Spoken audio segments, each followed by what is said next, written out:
Positive response रहने का बहुत बड़ा रीज़न होता है मोटिवेशन, लोगों का फेथ, लोगों का बिलीफ। और आप जितना उन्हें समय दे सकें। हमारे पास हर इकोनॉमिक सेक्शन के पेशेंट्स हैं, हर स्टेट से पेशेंट हैं, कंट्री के बाहर से भी पेशेंट हैं। तो ऐसा कोई नहीं है कि कोई भेदभाव किया जा रहा है, पर येस उनको हम कुछ ना कुछ डिस्काउंट अपनी तरफ से देते हैं। इंश्योरेंस है हमारी, 100% रीइंबर्समेंट है। अगर आपकी पॉलिसी है और जो आयुष में कवर्ड है तो उसमें आपको रीइंबर्समेंट मिलता है, और मैक्सिमम पेशेंट्स हमारे पास इसी से आते हैं। तो जैसे अब आई थिंक काफ़ी लोग जानते हैं कि मेरे को कैंसर था और मैं 5 साल काफ़ी कीमोस कराए, बहुत इलाज कराए, और उसके बाद जब 2020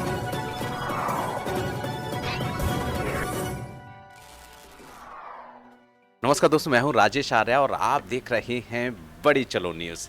सीरी फोर्ट दिल्ली का एक खास ऑडिटोरियम और उसमें एक खास दिन, जी हां, सुभाष चंद्र बोस जी का जयंती 23 जनवरी 2024, डॉक्टर विश्वरूप राय का प्रेस कॉन्फ्रेंस। और हमेशा प्रेस कॉन्फ्रेंस में उनके साथ रहती हैं डॉक्टर विदिका जी, हिम्स प्रीमियर गुड़गांव की ऑनर हमारे साथ खड़ी हैं, क्योंकि वो डॉक्टर विश्वरूप राय के हर काम में साथ रहती हैं। उनके ज़्यादातर प्रोग्राम्स में पहुंचते हैं और आज भी यहाँ पहुंची हैं। क्या खास बात है उनके हॉस्पिटल में, ये जानने की कोशिश करते हैं। और आज उनका यहाँ पहुँचने का मोटिव क्या है। नमस्कार मैम। नमस्कार मैम, आप हमें बताएं कि डॉक्टर विश्वरूप राय चौधरी के साथ आप हमेशा हम आपको देखते हैं, तो क्या मोटिव रहता है? मोटिव कुछ नहीं रहता है। हिम्स प्रीमियर हॉस्पिटल जो सेक्टर 42 में है, वो सर और मेरा साथ में है। It is basically called doctor BRC is Hims Premier, तो हम दोनों हमेशा साथ ही हैं इसमें। मैम, हॉस्पिटल की कई बार हमने विजिट किया, बहुत सारे पेशेंट से मिले, सब पॉजिटिव रेस्पॉन्स रहता है। क्या क्या रीज़न है? पॉजिटिव रिस्पांस रहने का बहुत बड़ा रीज़न होता है मोटिवेशन, लोगों का फेथ, लोगों का बिलीफ। और आप जितना उन्हें समय दे सकें, क्योंकि मैं पर्सनली वहाँ पर हमेशा होती हूँ और मैं कोशिश करती हूँ, क्योंकि मैं खुद एक कैंसर पेशेंट रह चुकी हूँ, तो मुझे उनका दर्द समझ आता है। मैं कोशिश करती हूँ कि मैं ज़्यादा से ज़्यादा वहाँ पर उनका देखभाल कर सकूँ। मेरी पूरी टीम, अगर आप हॉस्पिटल आएंगे, मेरी पूरी team is like a family. वो बहुत ज़्यादा, मतलब पर्सनली हमने तभी हॉस्पिटल जो भी रखा है सिर्फ 20 रूम्स का रखा है, ताकि पेशेंट पे हम पर्सनल ध्यान दे पाएँ। और मैं बहुत प्राउडली बोल सकती हूँ हमारा 80% से ज़्यादा रिकवरी रेट रहा है हॉस्पिटल में। जी। हॉस्पिटल में आप कुछ न कुछ नया करते रहते हैं और कभी आपके यहाँ कुछ ट्रेनिंग टाइप से दिया जा रहा होता है, कभी डॉक्टर साहब का विजिट रहता है। अभी नया कुछ खास क्या होने वाला 2024 में? अब हमने नया एक डिटॉक्स प्रोग्राम शुरू करा है हॉस्पिटल में, क्योंकि हमारा हॉस्पिटल सिर्फ माना जाता है कि कैंसर पेशेंट है, किडनी पेशेंट है या लिवर सिरोसिस, सिर्फ बड़ी बड़ी बीमारियों के लिए माना जाता है। अब मैं चाह रही हूँ कि लोग ये समझें कि हम इम्यूनिटी, छोटी बीमारियां जैसे ओबेसिटी, थायराइड, इसके लिए भी काम करते हैं, और प्रिवेंशन के लिए भी, कि अगर आप बीमार नहीं हैं, आप हमारे पास आएँ, आप डिटॉक्स करें 5 दिन से 7 दिन का, और आप उसे सीखें, उस प्रोग्राम को घर जाके भी करें, so that nobody falls sick in your family.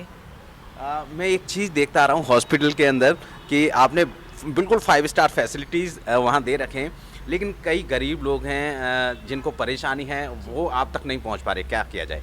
नहीं, ऐसा नहीं है। अगर आप आएंगे, हमारे पास हर इकोनॉमिक सेक्शन के पेशेंट्स हैं, हर स्टेट से पेशेंट हैं, कंट्री के बाहर से भी पेशेंट हैं। तो ऐसा कोई नहीं है कि कोई भेदभाव किया जा रहा है, पर येस उनको हम कुछ ना कुछ डिस्काउंट अपनी तरफ से देते हैं, और कोशिश करते हैं, क्योंकि एक 7 दिन का ही ट्रीटमेंट है। क्योंकि वही आप जो कह रहे हैं कि जो आपके हिसाब से लग रहा है कि कम कमाते हैं, और वो हमारे पास नहीं आकर अगर एलोपैथी में जाते हैं, उससे 100 गुना ज़्यादा वो खर्च देते हैं। क्योंकि मेरे पास बहुत पेशेंट आए हैं जो ये बोलते हैं, मैम एलोपैथी में तो हमने इतना खर्च दिया, यहाँ तो हम 7 दिन में भी इतना नहीं खर्चते। तो ऐसा नहीं है, और एक ही बार आपको खर्चना, उसके बाद तो हम घर बैठ के आपको फॉलोअप देते हैं। मेरा मेरा कहना ये था कि जब आपके हॉस्पिटल को जाने की कोशिश करता है, उसका स्ट्रक्चर देख के, जब हमारे वीडियोस उनके पास जा रहे हैं, वो देख के एक मन में लगता है यार एक्सपेंसिव होगा तो हमें नहीं जाना चाहिए। तो ऐसे में क्या कोई इंश्योरेंस पॉलिसी वगैरह का भी बेनिफिट उन्हें मिल सकता है वहाँ? बिल्कुल, इंश्योरेंस है हमारी, 100% रीइंबर्समेंट है। अगर आपकी पॉलिसी है और जो आयुष में कवर्ड है, तो उसमें आपको रीइंबर्समेंट मिलता है, और मैक्सिमम पेशेंट्स हमारे पास इसी से आते हैं। कौन सी पॉलिसी है जिससे लोग आपके यहाँ बेनिफिट ले सकते हैं? और अगर उस पॉलिसी के बारे में हमें थोड़ा सा बता पाएँ, अगर किसी ने नहीं कराई तो वो करा ले।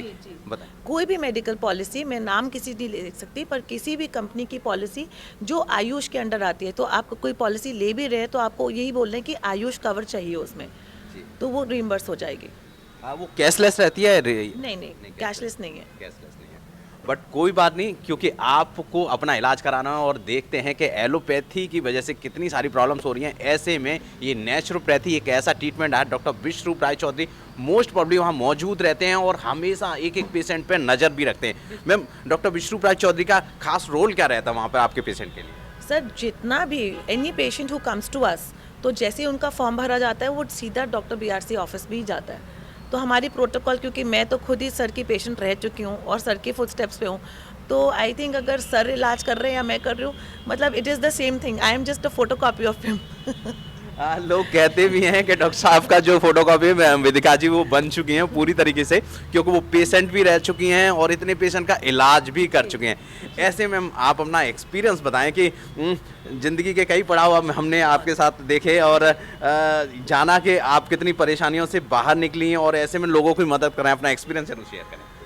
तो जैसे अब आई थिंक काफ़ी लोग जानते हैं कि मेरे को कैंसर था और मैं 5 साल काफ़ी कीमोस कराए, बहुत इलाज कराए, और उसके बाद जब 2020 जनवरी में मैं नेचुरोपैथी में आई और आज 4 साल हो गए हैं मुझे, 4 साल हो गए हैं। मैंने कोई स्कैन नहीं कराया। मैं बार बार हर प्लेटफॉर्म पे यही बोलती हूँ कि हमें बार बार स्कैन कराने की ज़रूरत नहीं है, पेट स्कैन कराने की ज़रूरत नहीं है, कोई भी तरीके का टेस्ट कराने की ज़रूरत नहीं है जब तक आपका शरीर ना बोले कि आप बीमार हैं। और 4 साल से ज़्यादा हो गए, कोई टेस्ट नहीं कराया। मैं अपना हॉस्पिटल रन कर रही हूँ और अब बहुत जल्दी एक किताब भी लिख रही हूँ जिसमें मैं अपनी स्टोरी और मेरे पेशेंट्स जो ठीक हुए हैं उनकी स्टोरी डाल के आप बहुत जल्द देखेंगे। There will be a press release for that also. Thank you Vedika ji हमसे बात करने के लिए। और अच्छी बात यह है कि वेदिका जी की एक बुक भी लॉन्च होने वाली है, जल्दी से आप उनकी स्टोरी और उनके पेशेंट की स्टोरियाँ भी पढ़ेंगे। Thank you so much ma'am, नमस्कार।